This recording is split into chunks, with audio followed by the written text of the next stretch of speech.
I'm very happy to have my friend and colleague, great cellist, great communicator, Pablo Ferrández here. Welcome. Thank you so much. Why the cello? I go around, you go around, I have the cello with me. People always come up to me and they say, I love the cello. It's my favorite instrument. I love the sound. People who know nothing about music, I'm sure you get the same thing all over the world. Why do people love the cello? I have no idea, and that's true. Everyone that comes up to me is like, "Oh, I love the cello. It's my favorite instrument." I'm like, "Well, I'm glad you do." Why the cello? It was kind of like forced on me in the best way possible. My parents, they're both musicians. My father is a cellist of the National Orchestra. Before he started studying cello, he was studying science. And one day he listened to a record of Pablo Casals, the great Spanish cellist, and he loved it so much that he just quit science, bought a cello at age 18, so pretty late actually for a musician, and just wanted to become a cellist, and he became a professional cellist. And then when he met my mom and they had me, they named me Pablo after Casals, and they gave me a cello at age 3, also after Casals. I had no choice whatsoever. And it sounds great for me, so I'm very, very thankful that they did this for me. But yeah, What do you think is it about the sound of the cello that draws people? And we hear this often. They say, "Well, it sounds closest to the human voice." What about if you actually think about the sound of the cello? It's a very easy thing to like. I've always found it a very natural sound. As they say, the range is close to the human voice. Is it a sound thing for you? Is it a repertoire thing? What keeps you going with the cello?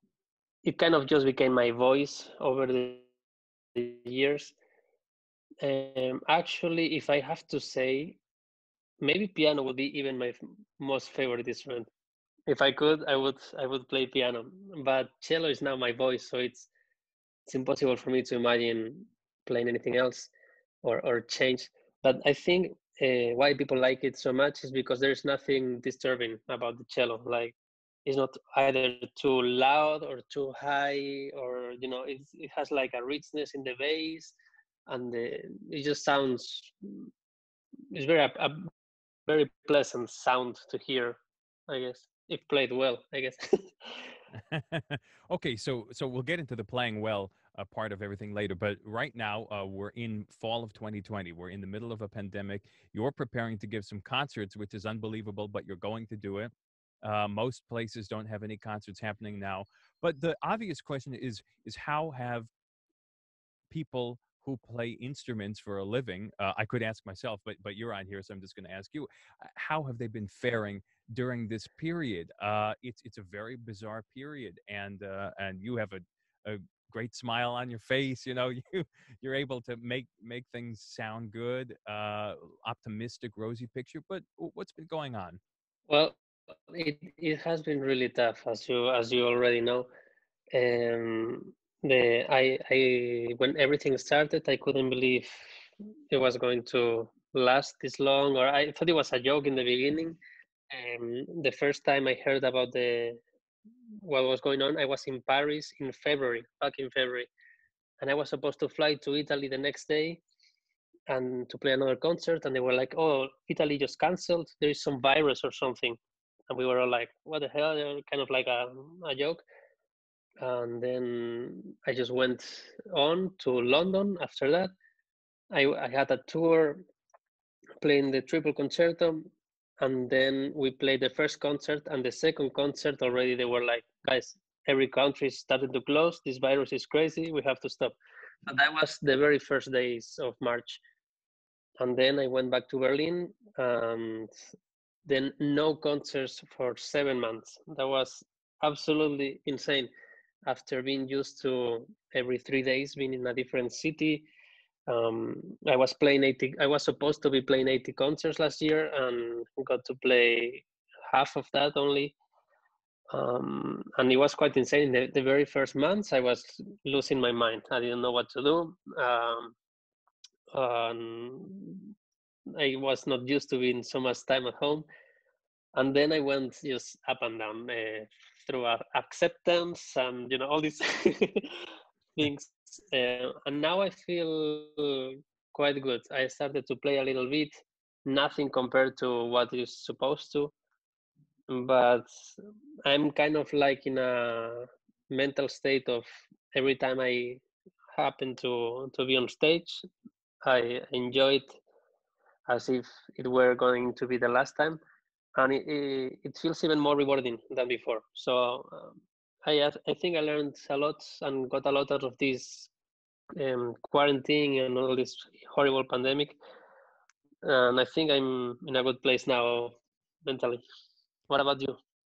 It's funny about the practicing because I remember I was in so much happened in winter and up until March that it seems like a long time, but it was just a few months. I think I saw you in January. Then I was in South America. I may be getting the years wrong. I know I was in South America in January and February, and then playing concerts with a couple friends of ours. And I remember when everything shut down in March.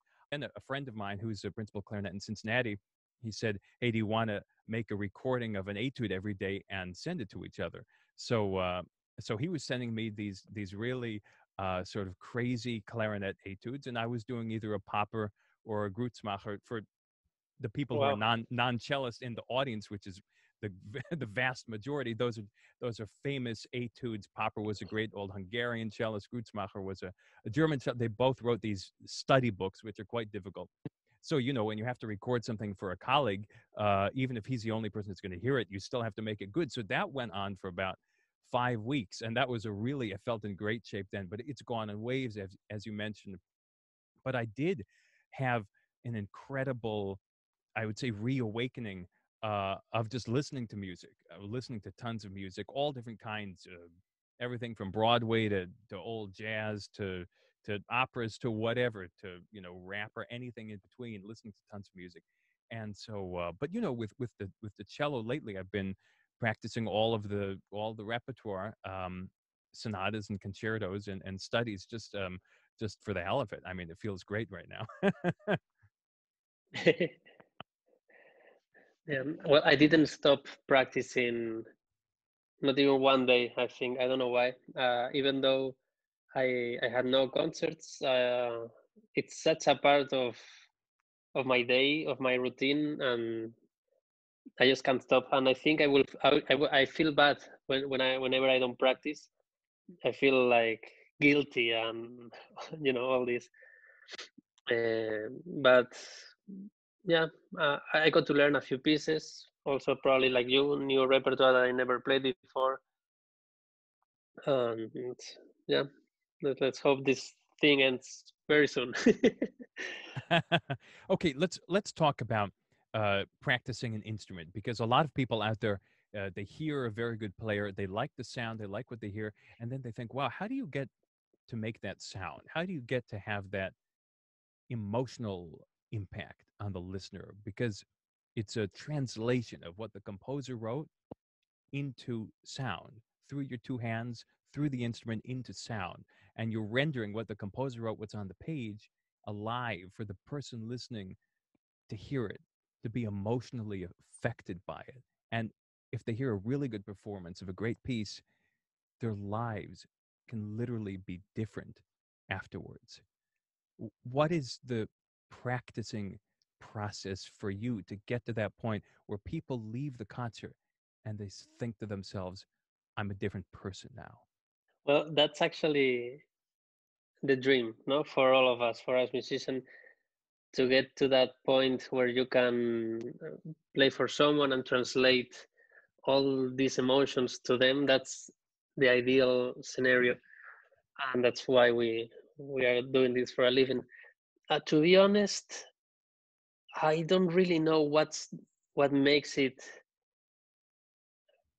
this translation from just a pure physical thing of playing an instrument to when you're able to communicate something.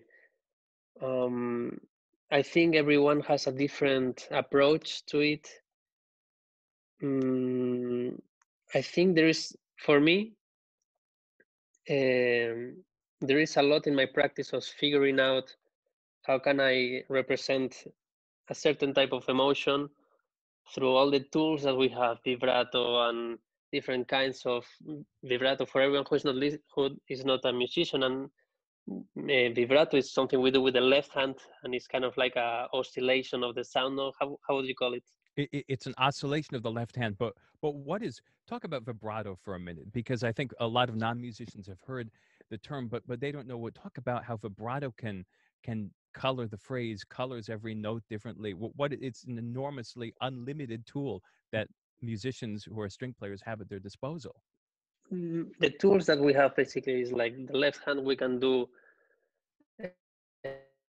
different kinds of vibrato. If we play maybe a slower vibrato, we can make the sound warmer. If we make it faster, it can be more intense. We can make it also sound with no vibrato, it will sound a bit colder. So we have cold, warm, more intense, less intense. With the left hand and as well with the right hand, we can make it sound more airy, like with more air, more fluid, harsher, or more or softer, louder and more and less loud. So we have all these tools, and then when I practice, I'm trying to figure out, okay, so if I want to create a feeling of this thing, how do I combine all these tools to make this emotion? No? And it's kind of like a trial and error. Like, for example, when I'm learning a new piece, maybe I get to a point where I can play all the notes, but I didn't get to that moment of translating the emotion yet. I play it and record it. I'm like, oh, it's a bit cold yet. There's nothing coming through. So then I have to figure it out. Um, the time that you figure it out is, I mean, you notice right away. I think people, for some reason, even if they never heard a concert or a cello in their lives, it's something that you can just feel. If you get there, you listen to a concert, it gets you or it doesn't get you. So if it doesn't touch you, mm, I don't know. It might be because of the performer or something. I'm not sure. I'm not sure. Sometimes you have in the audience two people, and the one in the left is completely moved. The one in the right is not moved. I don't really know if it's the performer, is it the audience, your state of mind. It's such a magical thing. I don't know. Well, this is one of the beauties I find of music, is that it has such endless possibilities for the listeners. So, as you said, one person could be sitting there thinking, "Wow, this is the greatest thing since the invention of the keyboard," and the other person could be thinking, "Well, this is really, I admire the musician, but this is not really meaningful to me." And one of the things we talk about on this show oftentimes, because, as you know, even though most people who come on here are not musicians, we always talk about music with everybody because it is the thing that everybody sort of has in common. Uh, and it can bring people together, but it also has such an enormous range of what people can get out of it when they hear it. And that's one of the things I remember thinking to myself, well, how do you talk about music with a musician? Because at a certain point you want to just say, well, stop talking, just go get your cello and show us, you know. but but it is interesting to think about the possibilities that you have in the practice room. Let's talk about history for a moment, because another thing we like to do here is connect history to right now, the past and the present. Cello has a long history. There's a lot of wonderful figures in the history of performing this instrument. But look at string playing, look at music making. If you can zoom out a little bit and think about the past 50, 75, 100 years, what has happened with music making, with string playing over the past period of time, the past few decades, if you look back farther? How have things changed? How has the approach to just playing the instrument changed? Well, it developed a lot, I think.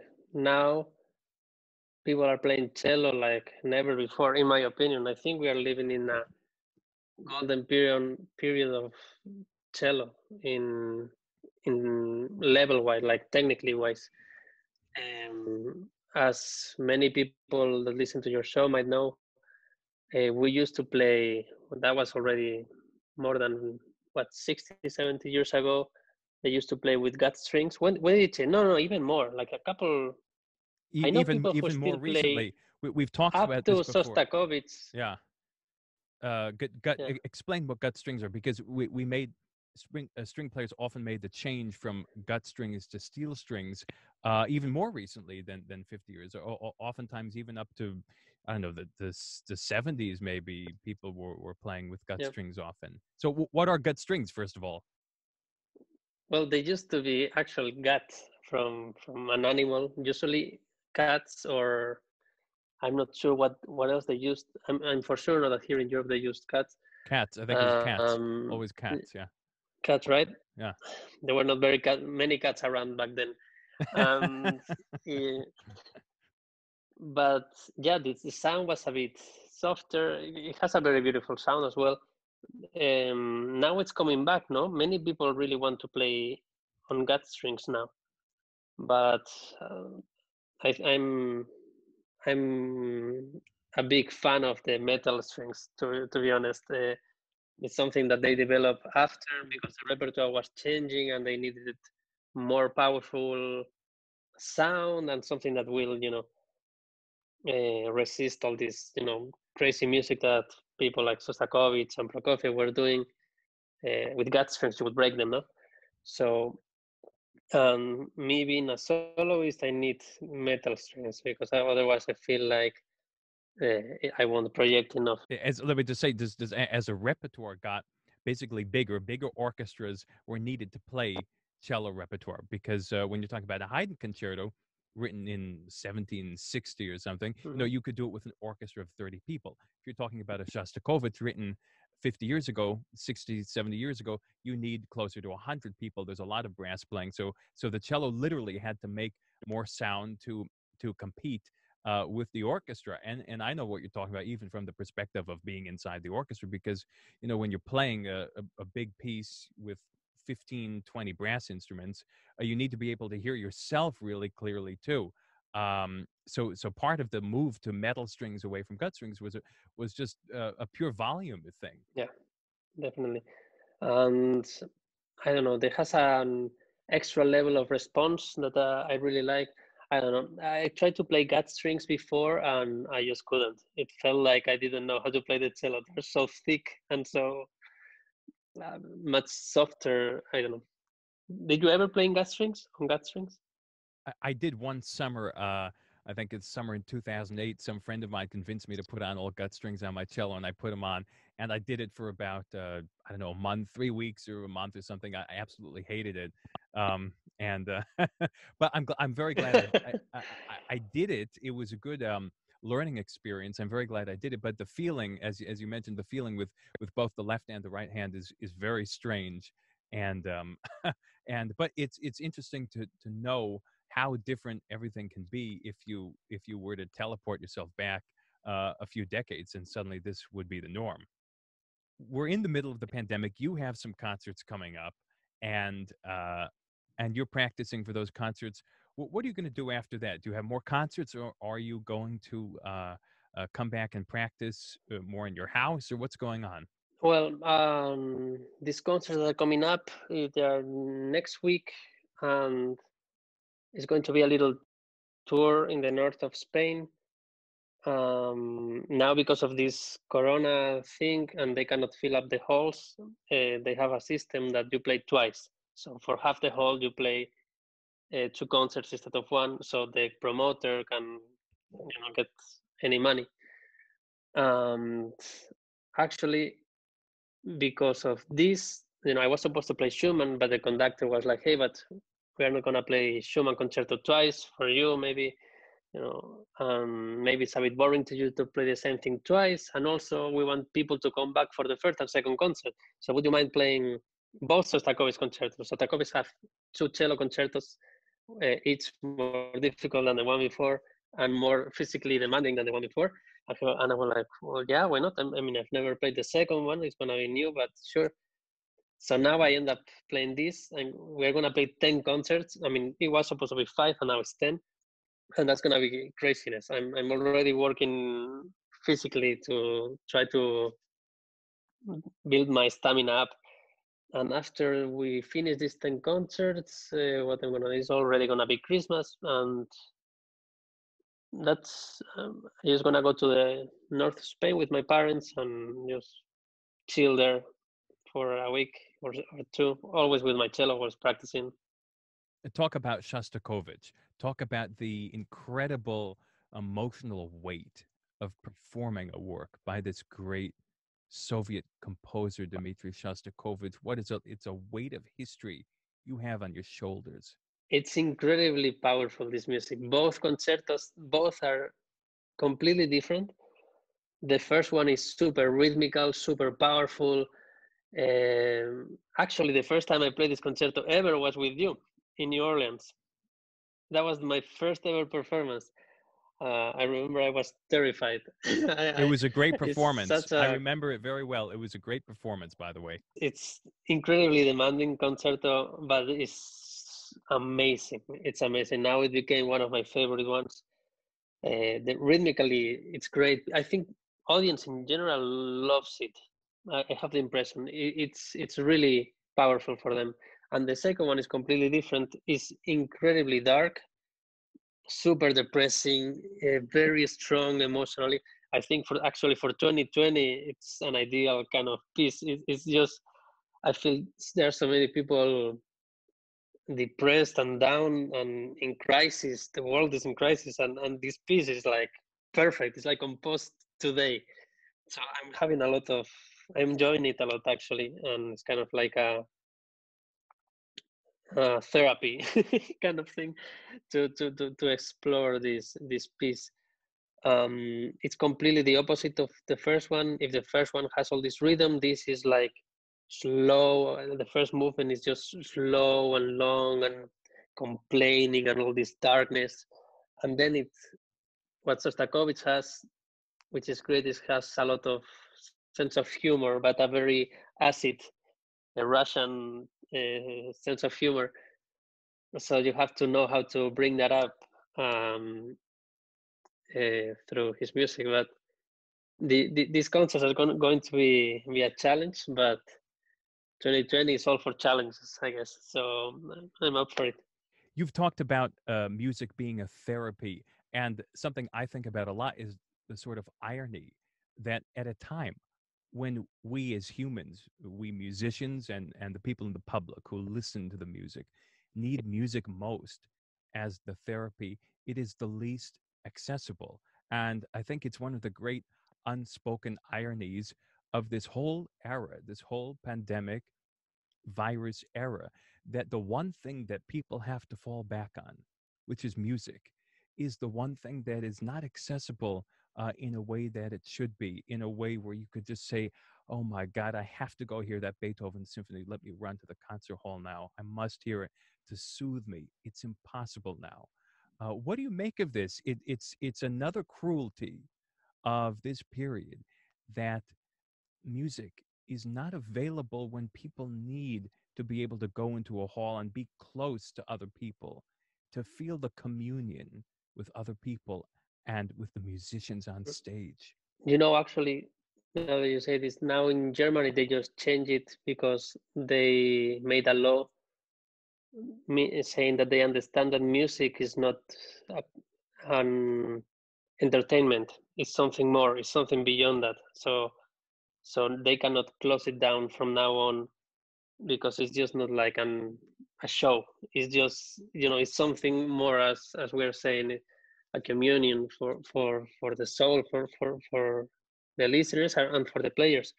Um, it's a tragedy what we are living, that we are not allowed to make music and people are not allowed to go to listen to music. When you hear to these great guys, this huge genius of mankind like Beethoven and Brahms, Schumann, they knew so much somehow about the human beings. I don't know.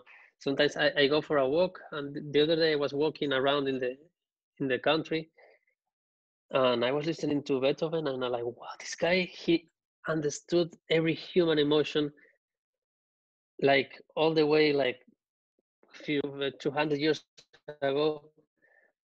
He already knew everything that we all feel now today in 2020, and he knew how to translate it to music. And now, hundreds of years later, I can hear it, and I'm like, wow, how can it's like he's reading your mind and your soul. It's absolutely incredible, impossible to comprehend this kind of genius. I compare Beethoven, for example, to someone like Da Vinci. To be honest, same level of genius for me. I think is one of the treasures and one of the privileges that we have as humans to share something with this kind of people. It's insane. I would encourage everyone to, if they are, I mean, in both situations, if they are super happy and if they are super in a low point, listen to music, because it can lift you up, or it can bring, you can even get to know yourself even better, like discover parts of you, of your soul that you didn't know were there. It's completely therapeutic, like we are saying. Yeah.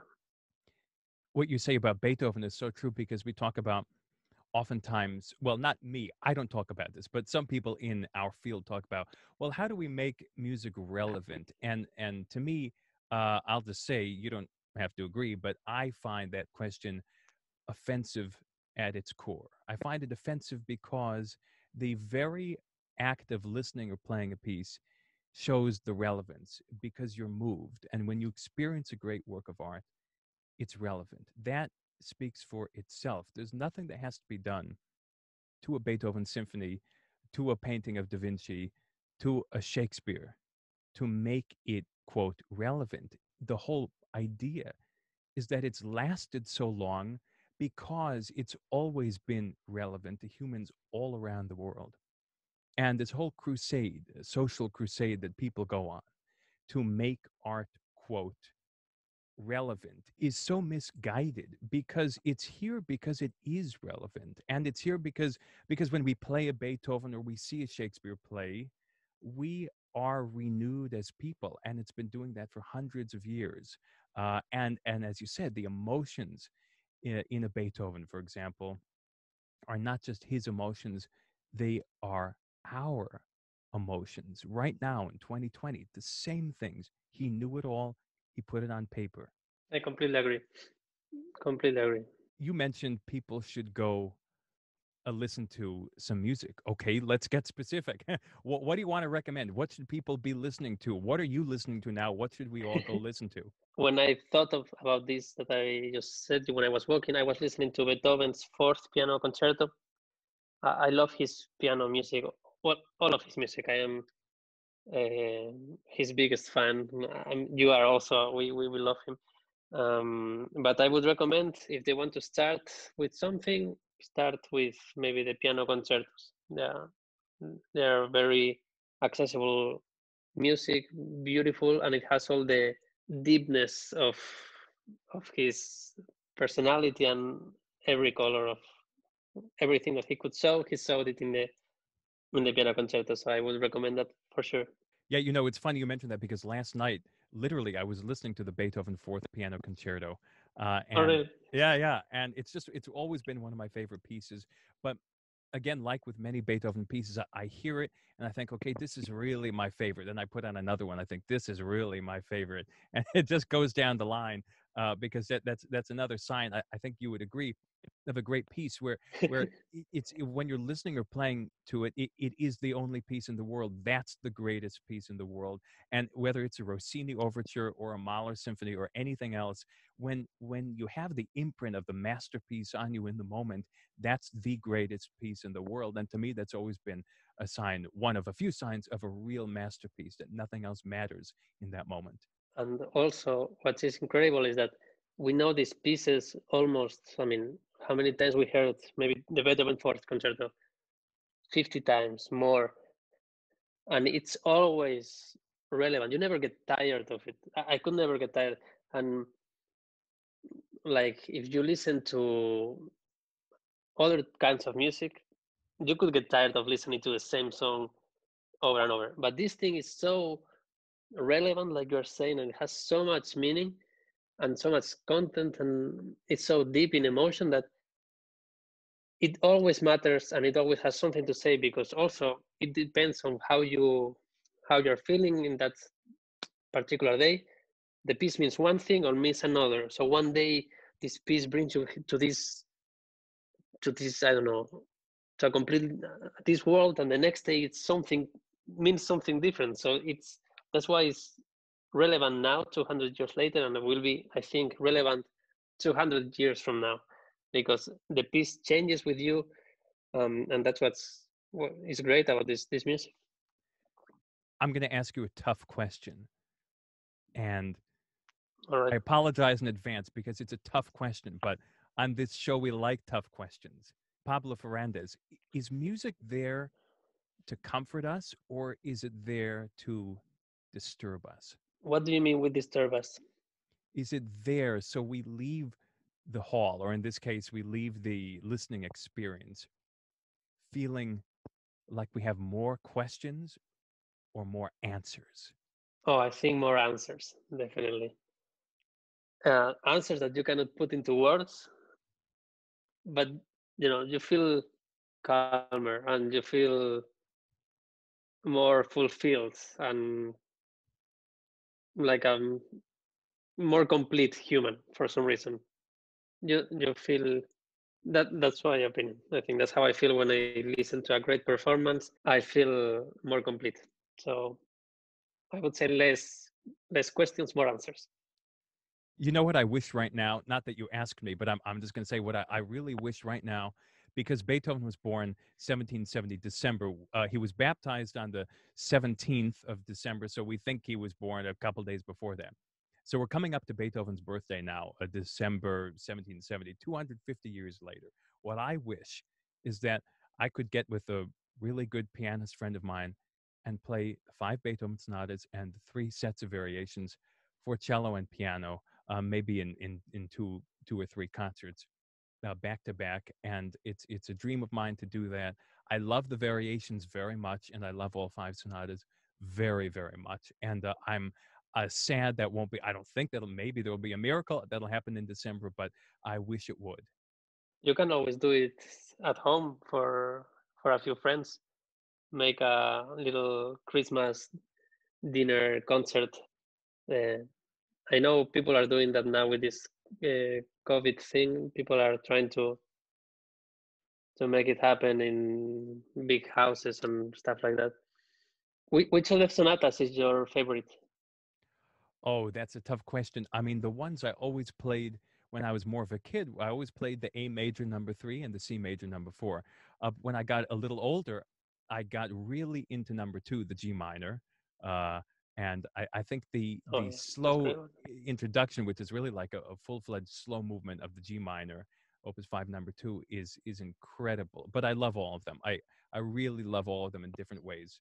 I think maybe the C major number 4, if I had this something totally special, it's sort of like from another world. The slow music in that Mhm. sonata is unbelievable. You think so? Yeah, I as like you, I love all of them. Maybe one, two, three, I love even more. The fifth is very difficult, no? Like the fugue, the last movement is like, even for me, it's like it's hard to get.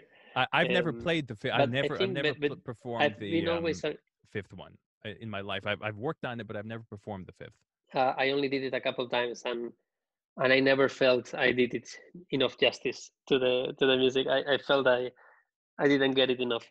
Um, but I always find these sonatas to be extremely difficult to play for some reason. Even though it's not the most difficult technically, every little note has so much meaning and so much content, and to give all this meaning to like one note, it's such a hard thing.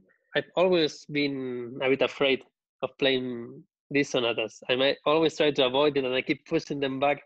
I play maybe one once a year, and then I'm like, oh, no, no, needs more time, needs more time. Maybe one day I will will have the courage to play them. But it's fascinating music. It's like if you manage to have a great pianist that you feel good with, and you play this music, and you feel like you are really bringing Beethoven wanted to the people. That's it. You are done. That's the best thing you can ever play. I very much agree with that. You know, I was thinking when I was listening to it, it's just like every time you hear it, it's like the first time you hear it in a way. It's just the more you know it, the more fresh it becomes in a way, which is another one of the great miracles I think about with these wonderful pieces that no matter how well you know it, somehow it's like a acquaintance each time you play or hear it. And I think that's well, that's sort of a miracle in itself. Pablo Ferrández, look, we don't have unlimited time. I know that, but do you have any other recommendations to listen to other than the Beethoven Piano Concerti? And also, what are you going to be doing online? Anything online? Will you stream any playing so people could go and hear you on the internet or something like that? Well, I would recommend them if they want to continue with the piano vibe. I would recommend them to listen to Schubert. Maybe his impromptus and sonatas. I think they're wonderful music to hear when you want to be alone and thinking, or go for a walk, and to go into a different style. I love B.B. King. I'm a huge fan of B.B. King. Actually, very often before my concerts, I listen to him because he has such a great energy, and what I love about him is that with very very little notes, he like Beethoven, like very few notes, maximum emotion and results. So I'm a huge fan of him. So I listen to B.B. King all the time. A song that I like a lot is like Blues Boy Tune, I think it's called. It's on YouTube. It's fantastic. Of a live concert. I'm doing a lot of things. Yeah, like what? I'm doing a lot of things in my YouTube channel.